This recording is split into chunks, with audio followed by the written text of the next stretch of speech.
સુરતના ચકચારી 1500 કરોડથી વધુના સાયબર ફ્રોડ અને બેંક એકાઉન્ટ ભાડે આપવાના કૌભાંડમાં ઉધના એસઆઈટીને મોટી સફળતા મળી છે.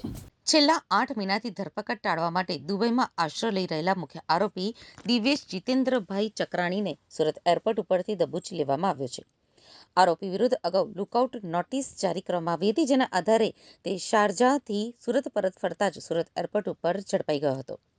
આ કૌભાંડમાં આરોપીની કામ કરવાની પદ્ધતિ અત્યંત વ્યવસ્થિત અને ગુનાહિત કાવતરાથી ભરેલી હતી. આરોપીઓ આર્થિક રીતે નબળા અથવા સામાન્ય નાગરિકોને રૂપિયાની લાલચ આપતા હતા. આ લોકો પાસેથી તેમના અસલ પાન કાર્ડ અને આધાર કાર્ડ મેળવી લેવામાં આવતા. દસ્તાવેજોના આધારે ખોટી દુકાનો કે વ્યવસાયના સેટઅપ બતાવીને બેંકોમાં કરંટ એકાઉન્ટ ખોલાવવામાં આવતા હતા. એકવાર બેંક એકાઉન્ટ ખુલી જાય એટલે તેની welcome kit, chequebook, debit card અને બેંકમાં રજીસ્ટર્ડ થયેલું મોબાઈલ સિમ કાર્ડ આરોપીઓ પોતાની પાસે રાખી લેતા.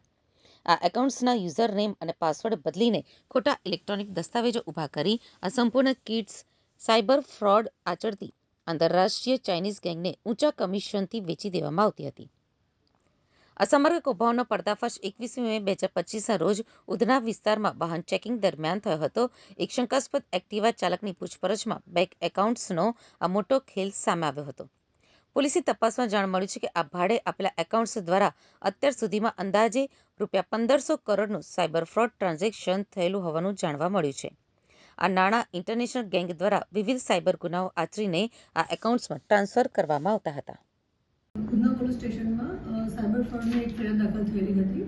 1550 કરોડનું જે ફ્રોડ થયેલું હતું, જેમાં જે મેઇન આરોપી છે એ જે કિરાત જાદવાણી, એની બહેન છે વૃદ્ધા જાદવાણી અને બીજું એની સાથેનો એક સાથીદાર છે જેનું નામ છે દિવેશ જીતેન્દ્રભાઈ ચક્રાણી, જેની ઉંમર 26 વર્ષ છે. અને કિરાત જાદવાણી જે મેઇન આરોપી છે એ અને આ જે દિવેશ છે એ બંને જણા પહેલાં ટેક્સટાઇલનું પાર્ટનરશિપમાં બિઝનેસ કરતા હતા, જેમાં એને ખોટ ગઈ અને પછી એણે આખી સાયબર ફ્રોડની લાઈન કિરાત જાદવાણીએ શોધી.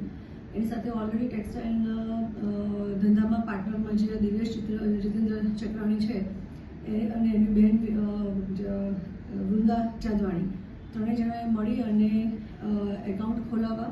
જે એકાઉન્ટ ખોલાવવા માટે થઈ અને જે વ્યક્તિ પોતાના એકાઉન્ટ્સના ડિટેલ્સ કેવાયસી આપે છે અને કરંટ એકાઉન્ટ ખોલવા માટેની જે આખી પ્રોસિજર છે એમાં તમામ ખાતાધારકોના બેંકના ડોક્યુમેન્ટ્સ લઈ બેંકની સાથે ટાઈપ કરી અને કરંટ એકાઉન્ટ ખોલાવવા માટે થઈ અને આખું એક જે સેટઅપ ઊભું કરવાનું હોય છે દુકાનનું, શોપનું, એ આખું ખોટું ઊભું કરવું, જેના કારણે થઈ અને બેંકવાળા સાથે પણ એ લોકોનું ટાઈપ હતું. અને આ ગુના સંદર્ભમાં જેમાં બેંકના જે કર્મચારી છે એ પણ ત્યાં આવે, જેણે બેંકનું ખાતું ખોલાવવાનું છે ધારક પોતે પણ આવે છે અને આ જે આરોપી છે દિવેશ જીતેન્દ્ર ચક્રાણી એ પોતે પણ ત્યાં જાય છે. એટલે બેંક અને ખાતાધારકો વચ્ચે એ પોતે એક ટાઈપની રોલ એને પ્લે કર્યો છે, જેમાં કોઈ જ દુકાન ખોલાવેલી હોય નહીં, પરંતુ એવું ખોટું સેટઅપ દુકાન છે એવું ખોટું સેટઅપ ઊભું કરી અને ખોટા કરંટ એકાઉન્ટ્સ ઊભા કરવામાં અને પૈસા ટ્રાન્સફર કરવામાં એનો મેઇન રોલ છે આ દિવેશ જીતેન્દ્રભાઈ ચક્રાણીનો, જે આ ગુનો દાખલ થયા પછી દુબઈ શારજાહમાં ભાગી ગયો હતો. એના વિરુદ્ધમાં લુકઆઉટ નોટિસ જાહેર થયેલી હતી અને ગઈકાલે એ જ્યારે સુરત એરપોર્ટ ઉપર ઉતર્યો તે લુકઆઉટ નોટિસના આધારે અમે એને એરેસ્ટ કર્યો છે અને આગળની ઇન્વેસ્ટિગેશન અમારું અને પ્રાઇમરી એનું ઇન્ટ્રોગેશન અત્યારે અમારું ચાલી રહ્યું છે.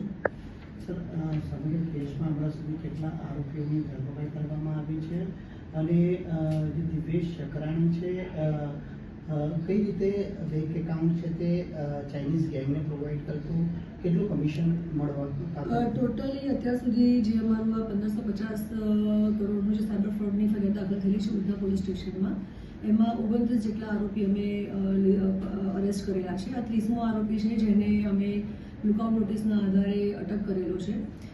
મેઇન આનું જે કામ હતું કે કરંટ બેંક એકાઉન્ટ ખોલવા માટે થઈ અને જે ખાતાધારક છે એ અને બેંકના કર્મચારી વચ્ચે ટાઈપ કરાવી અને 20-25% જેટલું જે ફ્રોડ થાય એમાં જે પર્સન્ટેજ મળે એ પોતે લેતો હતો. અત્યાર સુધીમાં એણે મોર દેન 200 ઉપરના જેટલા પણ ખાતાધારકો છે એમનો કોન્ટેક્ટ કરાવી અને આ રીતના કરંટ એકાઉન્ટ્સ ખોલાવેલા હતા.